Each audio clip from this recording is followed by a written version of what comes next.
YouTube. This is Joe Rebello, known to many on the internet as Kempo Joe, and we're continuing our series on Master Key techniques, Master Key moves, and Master Key patterns in relationship to Ed Parker's American Kempo Karate. I'm here with Mr. Brad Marshall from Nebraska, originally from the New England area, as a member of the Kempo community during Mr. Parker's lifespan. And we're going to be going over a couple of select techniques from Mr. Parker's system. The first technique we're going to do is 5 swords. Again, it's the staple of American Kempo. And again, everyone has it. It's one of the most identifiable techniques to identify Parker Kempo practitioners and people of that lineage. So again, we're going to do 5 swords, and again, by the numbers 1, 2, 3, 4, 5, 6. Now, we'll just bring it down as basic pattern. Again, moving forward, hammering inward block, outward hand sword, eye poke or heel palm thrust, uppercut, step off the line with your back leg, hitting the heel with the heel palm, pulling the person's head down and chopping.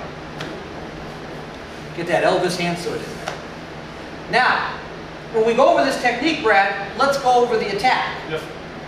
Front, right hand, step through, roundhouse punch. Correct? Yes. Okay. Now, each category is broken down, and again, depending on opposites and reverses, category completion, you can change all of those categories or select categories. In this case, we're going to change select ones. So we're going to keep front, both of the attacks to the front. In this case now, the opposite of right is? Left. Left. The opposite, well, leave step through. Yes. Because again, the most dangerous attack you have to deal with on a straight line is a step through. Why? Because the entire body weight is moving forward, you have backup mass. Again, the danger of the whole body moving forward in a straight line. But now, as opposed to a circular right, the opposite of that would be a straight, a linear left. So the opposite of right is left, the opposite circular is linear, but we're going to keep that punch. So now, we're going to do a technique that deals with a front, left, step through straight punch. In this case, shield and sword. So again, from here, 1, 2, 3, 4, 5, 6. Let's go around. Now, when we look at that technique, we see many similarities. We also see some unique opposites. I'd like you to do the Master Key move of 5 swords, and I'll do the Master Key move of shield and sword. Ready? 1. Now in this instance, both of us stepped forward with our right foot. In this case, Brad moved in to 11 o'clock, I moved out to 1:30. But both of us are moving forward on diagonals, inward as opposed to outward. Brad is using his lead right hand to execute an inward block, while I'm using my rear left hand to block as I move to this action with the cocking motion. Now from here, 1, 2. Now in this case, I'm using a right inward hand sword, and Brad is using the opposite side of a right outward hand sword. Up. So again, 1, 2, 3. Now both of us are in our respective right forward bow stances. Here, he's using a linear thrusting action, either in the form of a finger thrust or a heel palm thrust, while I am using a circular inward elbow, using a shorter weapon because I'm on the outside of the body as opposed to the inside of the body. Up. So we're back to 1, 2, 3, 4. Now, in my instance, target acquisition is not there. So I'm going to move off the line. But in this case, we're going to go right on to the next movement for him.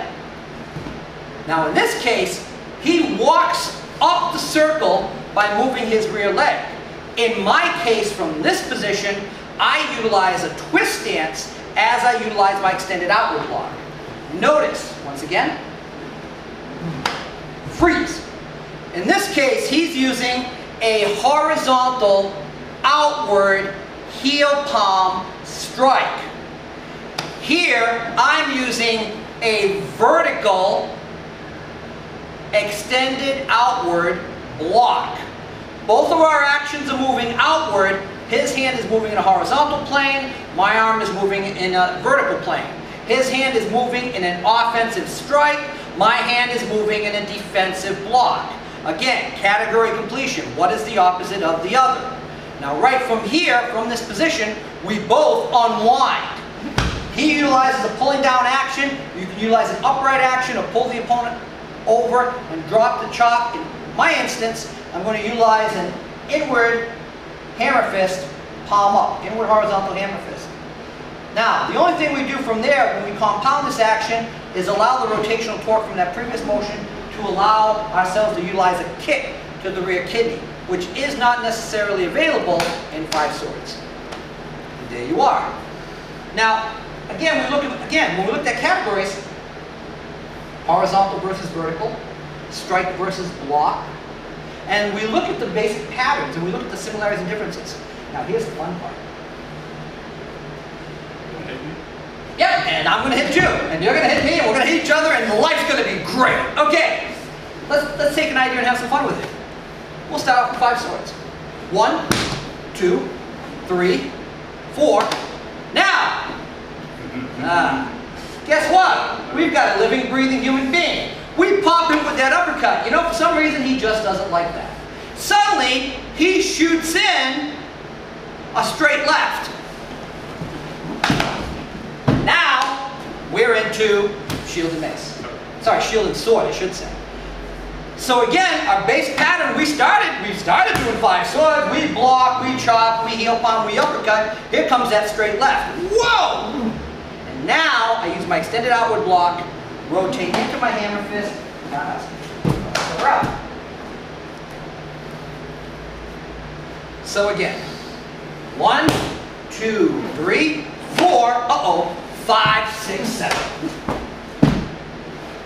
So now we're taking one of the what-ifs of 5 swords and we're putting in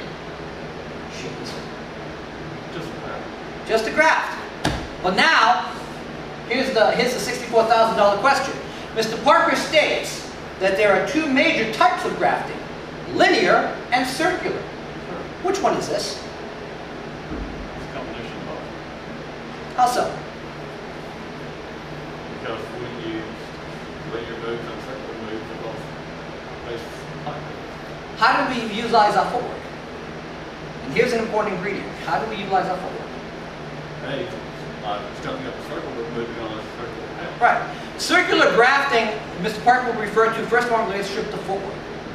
So here we are, 5 swords, block, chop, heel palm, uppercut, boom, whack, bang. So by walking up the circle at that point, we're utilizing circular motion. We're utilizing, more importantly, circular footwork to move around our opponent. And that's why we pick these 2 select techniques and put the grafting point at that point. So we can understand that we're moving from the inside of our opponent to the outside of the opponent by utilizing that movement. And that, ladies and gentlemen, is understanding working against the inside of a right, the outside of a left, with the same basic foundation master key technique. 5 swords against the circular right, or shield and sword against the straight left. Well, without further ado, thank you very much for your time, Brad. And we'll be back with more exciting action here on YouTube.